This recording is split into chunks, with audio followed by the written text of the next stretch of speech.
Қайырлы күн, құрметті оқырмандар. Менің арнама қош келіпсіздер. Бүгін сіздерге өте дәмді бельгийский вафлидің рецептін ұсынамын. Бірінші кезекте бізге керекті заттар жұмыртқа, шекер, сұйық май, ұн, сүт қажет болады.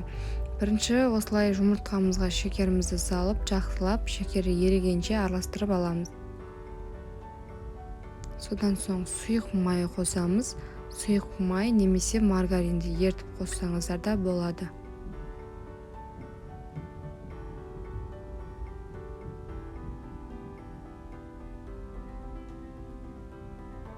Міне майымызды қосамыз және араластырамыз.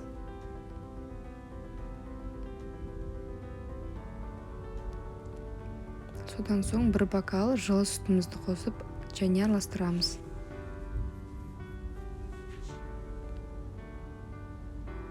Ендігі кезекте құрғақ қоспаларымызды қосамыз. Ұнға разрыхитель салып араластырып аламыз. Венчиктің көмегімен немесе миксердің көмегімен араластырсаңыздар болады. Ұнымыз арасында түйіршік болып қалмау керек. Сол себепті жақсылап араластырып алыңыздар.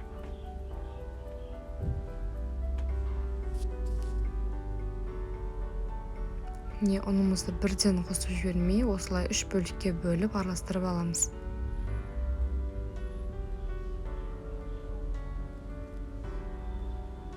Рецепті описание бөліміне жазып қалдырамын. Артық қоспаларды қосудың керегі жоқ.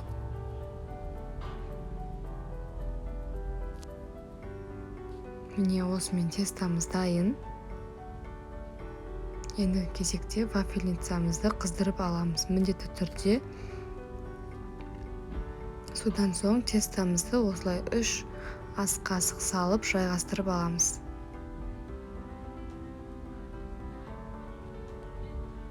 Бетін жауып 5-7 минутта пісіріп аламыз.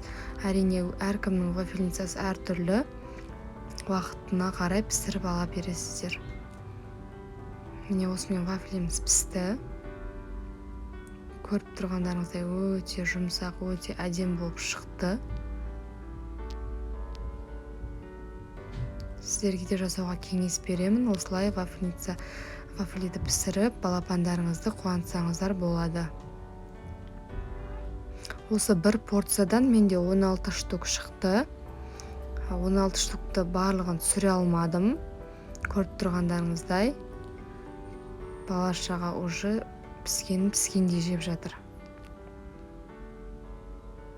Өте әдем болып шығады. Міне уже екінші порциямыз пісіп жатыр.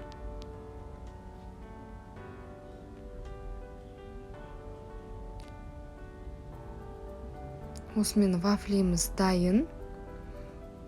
Шоколадты ертіп, осылай үстіне құйып, содан соң клубникамен әрледім. Өз қалауларыңызға байланысты мороженыймен немесе арахистермен сәндей берсеңіздер болады. Міндетті түрде осы рецептпен жасап көріңіздер, балапандарыңызды қуантыңыздар.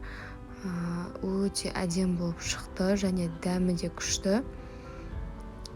Өте жұмсақ, көріп тұрғандарыңыздай.